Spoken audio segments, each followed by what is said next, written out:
Refugee by Gratz.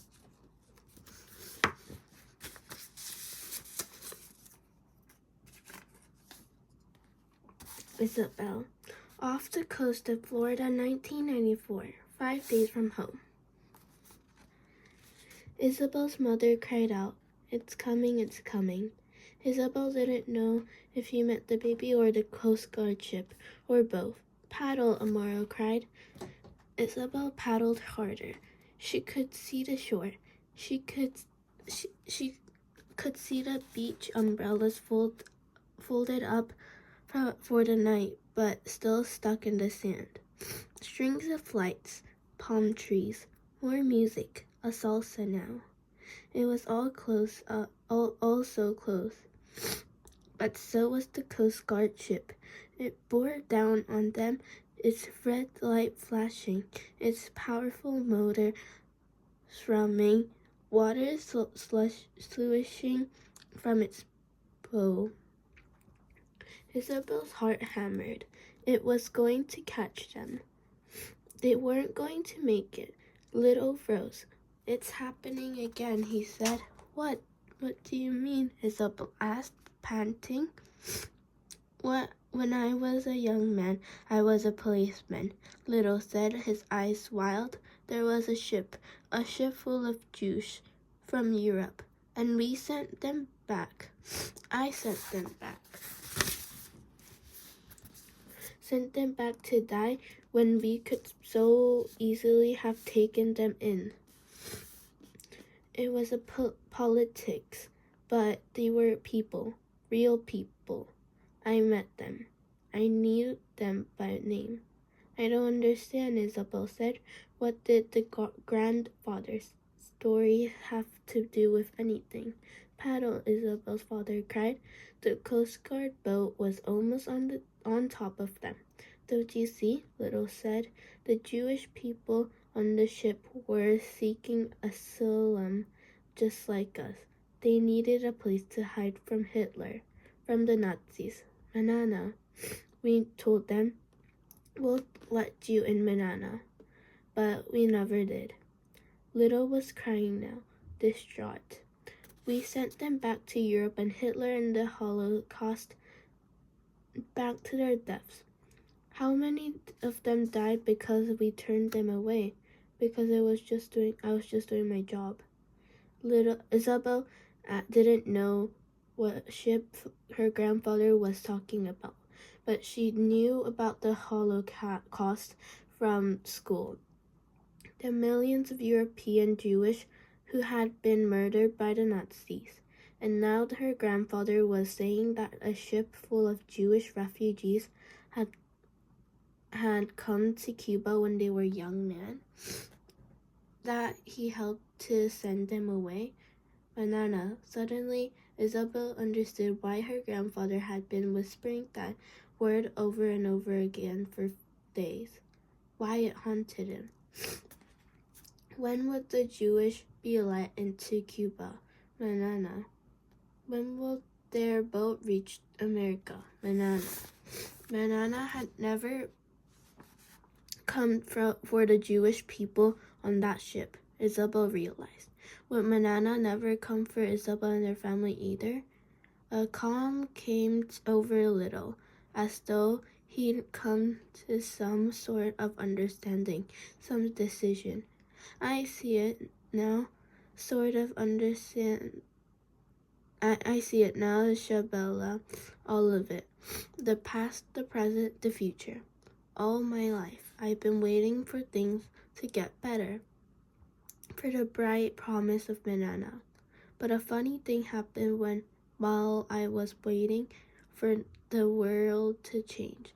Chabella, it didn't. Because I didn't change it.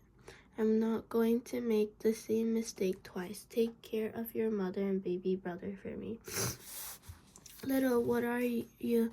Don't stop rowing for sure," Isabel's grandfather yelled at someone else. He kissed Isabel on the cheek, surprising her, and then stood and jumped into the ocean.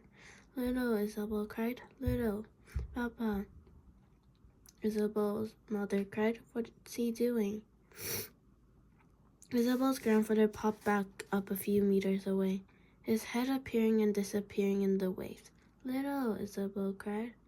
"Help," he cried, waving his arm at the Coast Guard ship while at the same time swimming away from it. "Help me," he yelled. He jumped in to distract them. Poppy realized. "They'll come for us first," Sonora Castile said. "No, he's in danger of drowning. They have to rescue him," Amaro cried. "This is our chance. Row, row." Tears rolled down Isabel's cheek, where her grandfather had just kissed her goodbye. "Little," she cried again, reaching out for him over the waves. "Don't worry about me, Chabela. If there's one thing, I'm good at it. It's treating water," Little yelled back. "Now row. Manana is yours, my beautiful songbird. Go to Miami and be free." Isabel sobbed.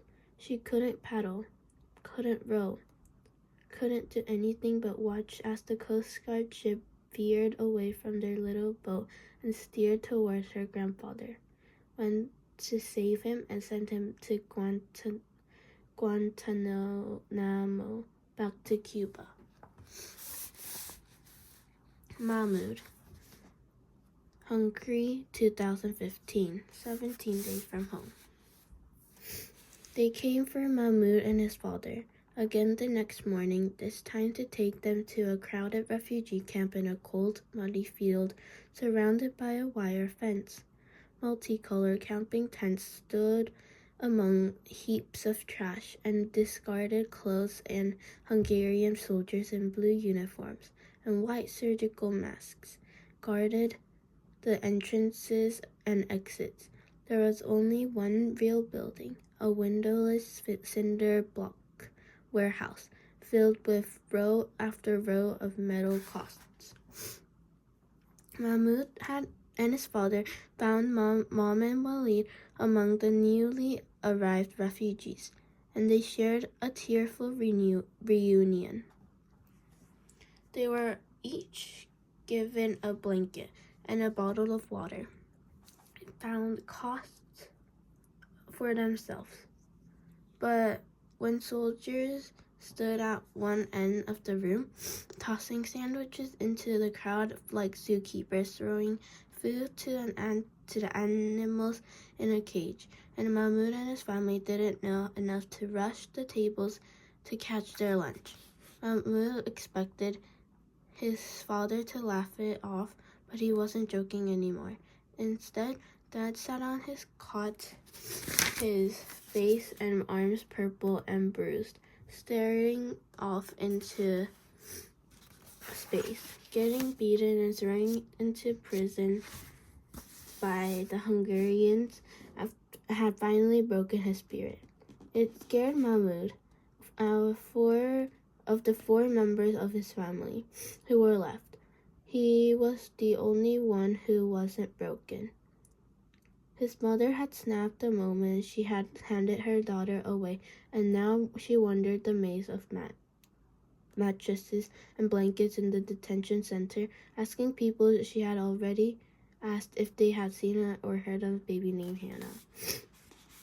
Mahmoud's brother Walid was broken too, but unlike his mother, he had been broken piece by piece over time, like someone snapping off little bites of a chocolate bar until there was nothing left. He lay listless on a foam mattress, disinterested in the card games or soccer games the other children were playing. Whatever childish joy he had once possessed had been sucked out until there was nothing left. And now his father was dead inside too. Mahmoud fumed. Why were they even here? Why did the Hungarians care if they were just passing through? Why had they taken them all the way to the Austrian border, only to throw them in a detention center? It felt personal somehow, like a whole country was conspiring to keep them from hiding a real home. There were policemen with guns at every door. There were more like prisoners than refugees. And when they got out of here, it would just be go back to Serbia, back to another country that didn't want them. After everything they had been going through, they weren't going to make it to Germany after all. But Mahmoud wasn't ready to give up. He wanted life to be like it was before the war had come. Like couldn't go back to Syria. Not now. Mahmoud knew that. But there was no reason they couldn't make a new life for themselves somewhere else. Start over. Be happy again. And Mahmoud wanted to do whatever it took to make that happen. Or at least try. But making something happen meant drawing attention, being visible, and being invisible was so much easier. It was useful too, like in Aleppo or Serbia or here in Hungary. But sometimes it was just as useful to be visible, like in Turkey and Greece.